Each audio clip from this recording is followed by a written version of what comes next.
Uma revelação importante daquele que já foi um dos maiores executivos da TV brasileira. Ele afirmou essa semana que ajudou um dos candidatos à presidência da República. A declaração reacendeu a polêmica sobre como a televisão influenciou no resultado da primeira eleição direta para presidente depois do regime militar.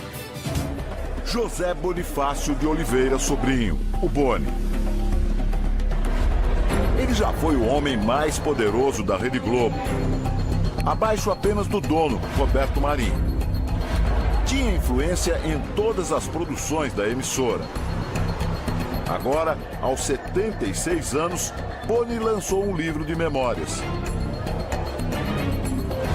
Olha, eu acho que foi injusto com todos. E durante uma entrevista ao canal Globo News, da própria Globo, ele fez uma revelação surpreendente sobre a história recente do Brasil.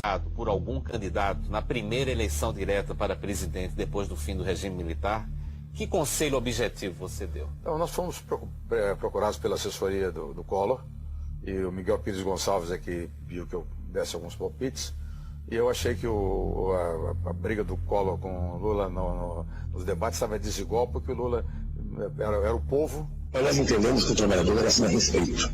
E o Collor era a autoridade. Nós temos que respeitar a decisão que vier a sair do Congresso Nacional democraticamente. Miguel Pires Gonçalves era o superintendente executivo da Rede Globo. O ano era 1989. Fernando Collor de Mello e Luiz Inácio Lula da Silva disputavam o segundo turno da eleição para presidente. Nós conseguimos tirar a gravata do Collor, botar um pouco de suor com uma glicerinazinha e colocamos as pastas todas que estavam ali com supostas denúncias contra o Lula, mas as pastas estavam inteiramente vazias, com papéis em branco. Foi uma maneira de melhorar a postura do Collor junto ao espectador para ficar em pé de igualdade com a popularidade do Lula.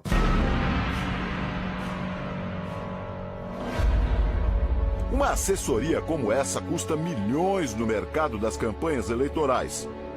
E agora, pela primeira vez, um homem do alto escalão da Globo admite abertamente que a emissora manipulou a participação de um candidato à presidência. O último debate entre Collor e Lula antes do segundo turno aconteceu aqui na sede da TV Bandeirantes, em São Paulo. Ele foi transmitido para todo o Brasil por 4 emissoras, entre elas a Rede Globo.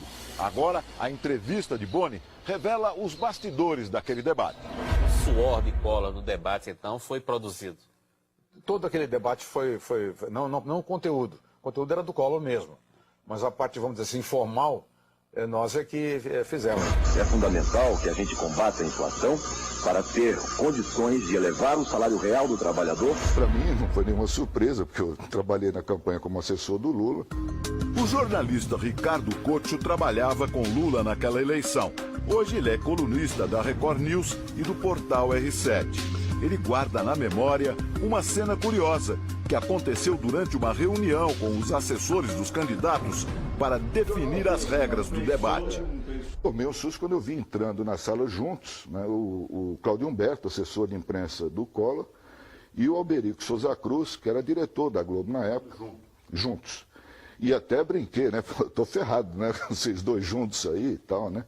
Aí eles deram risada e falaram, foi uma coincidência, né? Pegamos o mesmo voo no Rio para vir para São Paulo e tal. Mas isso mostra bem até que ponto ia, né, a participação da Globo na história. Durante a campanha, Collor deixou mesmo a gravata de lado e foi para o meio do povo. Já no debate, as pastas com supostas denúncias mencionadas por Boni eram visíveis na mesa de Collor. Quando o Lula saiu da casa dele naquela noite para ir para o estúdio da Bandeirantes, veio um recado do filho dele, né, que tinham ligado de Brasília, dizendo que o Collor ia levar umas pastas amarelas com denúncias pessoais. O Lula chegou a pensar em não ir no debate, que não queria nem cumprimentar o Collor.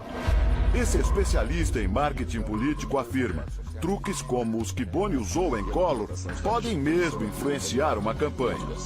Essa questão da imagem acaba sendo muito importante. Foi evidente o que aconteceu ali, né? Assim, e era evidente que naquele momento isso tinha uma força muito grande, tinha uma capacidade de intervenção no processo político muito grande. Collor rebateu as declarações de Boni. Diz que não recebeu nenhuma ajuda. Em entrevista ao jornal Folha de São Paulo, afirmou que o ex-executivo da Globo mentiu sobre o debate. Mas Collor não negou as relações que mantinha com Roberto Marinho, o presidente das organizações Globo na época. Ele diz: nunca pedi para falar com o Boni. Meu contato era direto com o Dr. Roberto. O atual diretor da Central Globo de Jornalismo, Ali Camel, tentou isentar a emissora. Segundo ele, o auxílio que Collor recebeu teria sido iniciativa do Boni como cidadão, mesmo que com o consentimento de Roberto Marinho. O livro de Boni fala sobre os bastidores da TV Globo. Nossa equipe conversou com ele durante o lançamento da obra no Rio. Boni disse que Collor talvez não saiba da ajuda que recebeu. Essa é uma coisa já antiga, não sei nem se ele sabe disso.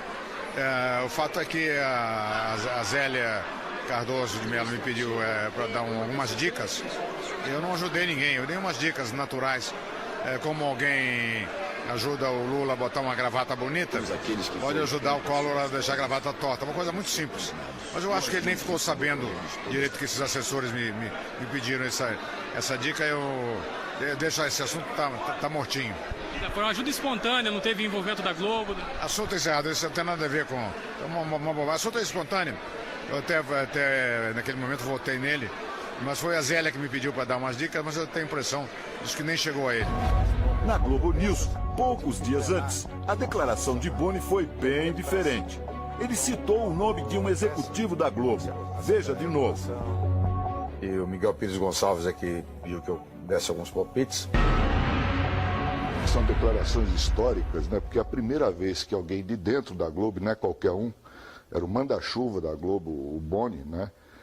Admite, né? Reconhece e conta como foi a ajuda que a maior rede de televisão do país deu ao candidato Fernando Collor de Mello em 89. A polêmica que envolve a Rede Globo e a campanha de 1989 tem outro episódio que entrou para a história do Brasil. Veja agora no Jornal Nacional. O Jornal Nacional exibiu um resumo do último debate no dia seguinte. Uma versão manipulada do que de fato aconteceu. Reveja agora alguns momentos do debate. Prendiam a bandeira vermelha. A edição mostrou os melhores momentos de Collor. Isso é uma atitude democrática? E os piores de Lula. Até hoje, a edição do Jornal Nacional é considerada decisiva para o resultado das eleições. Continuaremos juntos no próximo dia 17. Lula estava numa linha ascendente e Collor caindo. No final da campanha, quando houve o debate e a edição do debate e a repercussão do debate na opinião pública, essa tendência se inverteu. O Collor subiu, acabou ganhando a eleição e o Lula caiu. E como o único fato novo, de grande magnitude que aconteceu foi aquele debate e a edição, isso alterou o índice de intenção de votos e deve ter sido a causa principal da vitória do Collor de Mello. A história da edição do debate já era conhecida. Agora, a entrevista de Boni mostra detalhes da atuação da Globo naquele momento e ao longo da campanha de Collor. Nunca ninguém de lá de dentro da Globo efetivamente tinha assumido com tanto descaramento essa manipulação que foi feita em relação à campanha eleitoral de 89. Uma democracia que hoje impera no Brasil. Nós conseguimos tirar a gravata do Collor, botar um pouco de suor com uma glicerinazinha e colocamos as pastas todas que estavam ali com supostas denúncias contra o Lula, mas as pastas estavam inteiramente vazias, com papéis em branco. A seguir, um acidente multimilionário.